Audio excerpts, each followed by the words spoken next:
Perfect ગોળ કેરીનું અથાણું આપણે કોને કહીએ તો કે એની અંદર જે કેરી હોય છે તે લાંબો સમય સુધી બહુ જ કડકય નહીં, એકદમ સોફ્ટ પણ ના થઈ જાય તેવું હોય. સાથે જ તેમાં ઉમેરેલો ગોળ છે ને તે ઓગળી પણ જાય અને પાણી પણ ના છૂટું પડે. તેનો મસાલો છે ને લચકા જેવો હોય અને લાલ કલર છે તે આખું વરસ એવું સરસ જળવાઈ રહે.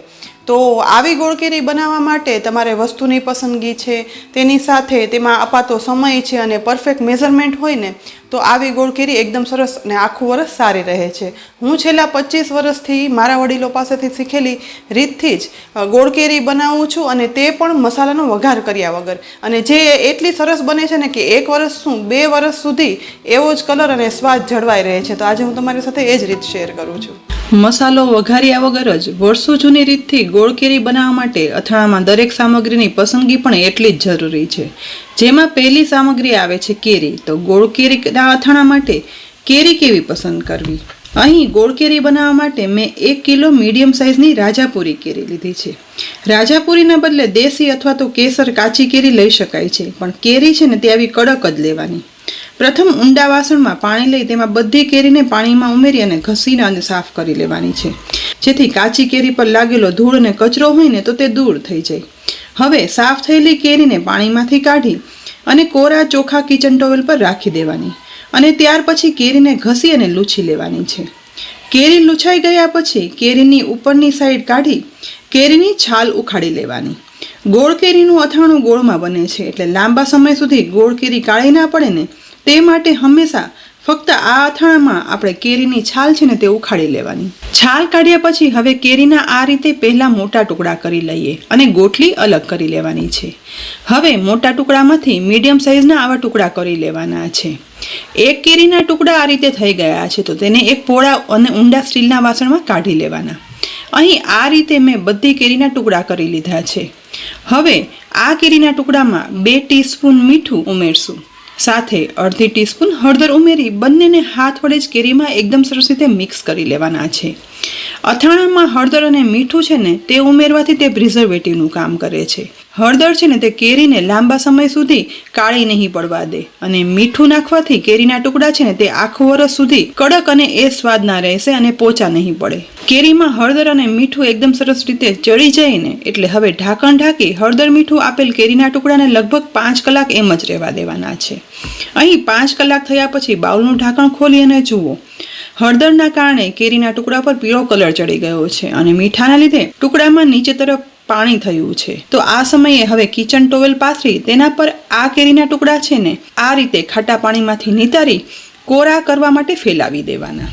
પણ હા, આખું વરસ અથાણું સારું રહે ને તે માટે કેરીના ટુકડા સુકાવામાં શું ધ્યાન રાખવું ને તે ખાસ સાંભળજો. જો કેરીના ટુકડા વધારે સુકાઈ જશે ને તો અથાણામાં ટુકડા ખાવા સમયે ચવડ લાગશે, અને જો ઓછા સુકાશે ને તો અથાણું બન્યા પછી થોડા સમયમાં અથાણામાં આ કેરીના ટુકડાના લીધે આથો આવી જશે. માટે પરફેક્ટ ગોળ કેરીનું અથાણું બનાવવા માટે ફેલાવેલા આ કેરીના ટુકડાને તડકામાં ના સુકવતા ઘરમાં જ પંખા નીચે 4 કલાક સુકવવાના, એટલે કે કોરા કરવા રાખી દેવાના.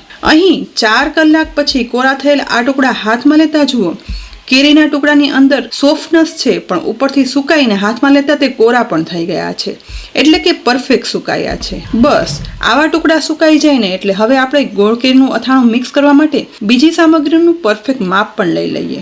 1 કિલો કાચી કેરીના ટુકડા સામે આપણે 100 ગ્રામ એટલે કે કપ પ્રમાણે પોણો કપ ધાણાના કુરિયા લઈશું.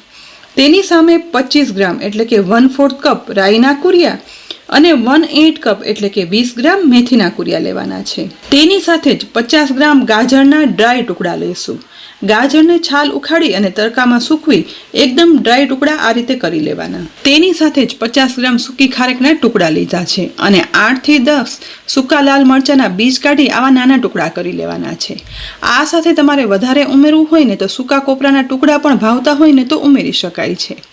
ગોળ કેરીનો મસાલો કરવા માટે હવે મિક્સરના જારમાં ધાણાના કુરિયા ઉમેરી તેને થોડા એવા પીસી લઈશું. અહીં હવે ગોળ કેરી મિક્સ કરવા માટે મેં એક પોળું અને મોટું વાસણ લીધું છે.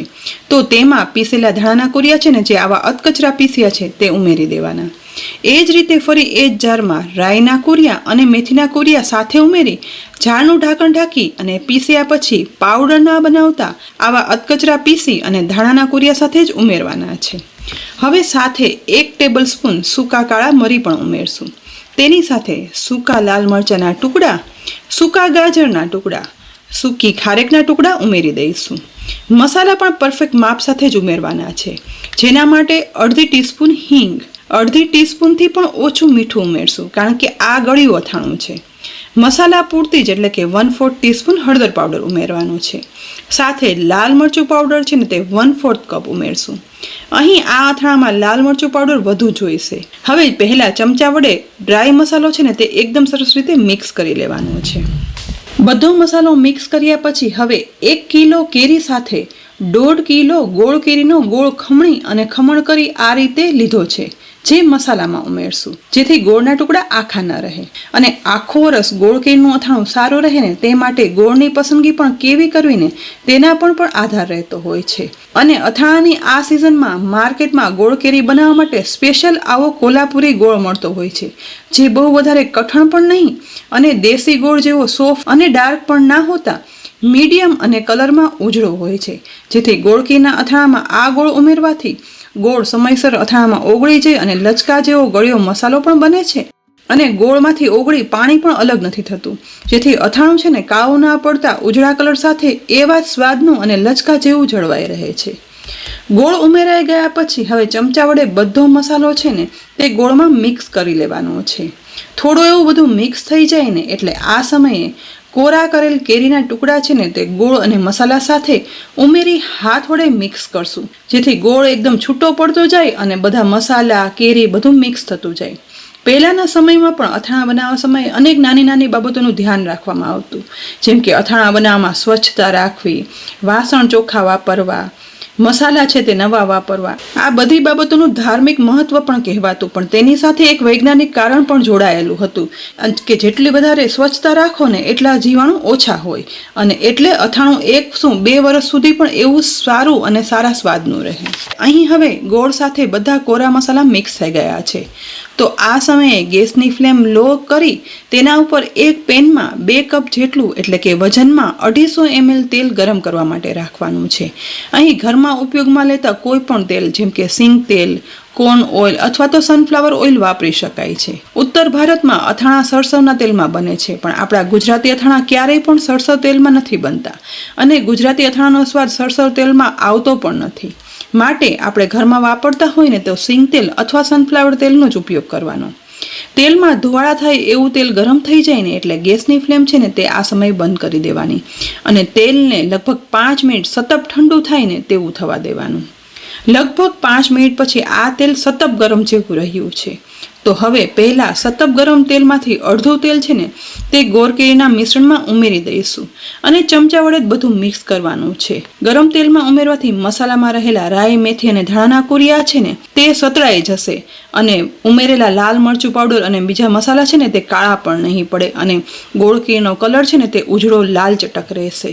અને આખું વર્ષ માટે મસાલામાં ચીકાશ પણ નહીં રહે અને ગોળ કેરીનો મસાલો છે ને તે અલગ વઘાર કરવાની જરૂર પણ નહીં રહે. વઘાર વગર જ આ રીતે હું છેલ્લા 25 વર્ષથી ગોળ કેરીનું અથાણું બનાવું છું, જે 1 વર્ષ તો શું 2 વર્ષ સુધી એવા જ લાલ ચટક કલર સાથે એ સ્વાદનું રહે છે. અહીં ધીમે ધીમે કરી તેલ ઉમેરતા બધા તેલમાંથી થોડું એવું તેલ બાકી રહ્યું છે, જે આપણે અથાણું બરણીમાં ભરીએ ને ત્યારે ઉપરથી ઉમેરશું. જુઓ અહીં મસાલા, તેલ બધું ધીમે ધીમે મિક્સ થતું જશે ને તેમ તેમ ગોળ ઓગળવાની શરૂઆત પણ થશે અને તેલ, મસાલા બધું મિક્સ થઈ ઉપર તેલ અલગ પડી જશે અને એકદમ લાલ ચટક ગોળ કેરી બની અને તૈયાર થઈ જશે.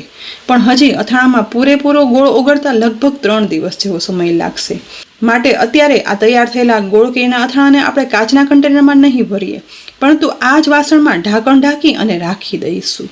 અને ઢાંકેલા ઢાંકણને ખોલી દિવસમાં 1 કે 2 વખત ચમચા વડે ચલાવવાનું, જેથી ગોળ ઓગળી અને મિક્સ થઈ જાય અને ફરી પાછું ઢાંકણ ઢાંકી દેવાનું.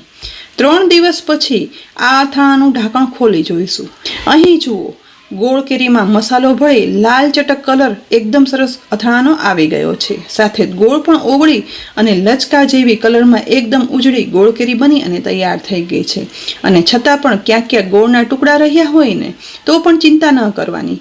ધીમે ધીમે મિક્સ થતા સમય જતાં આ ગોળના ટુકડા છે ને તે અથાણામાં ઓગળી જશે.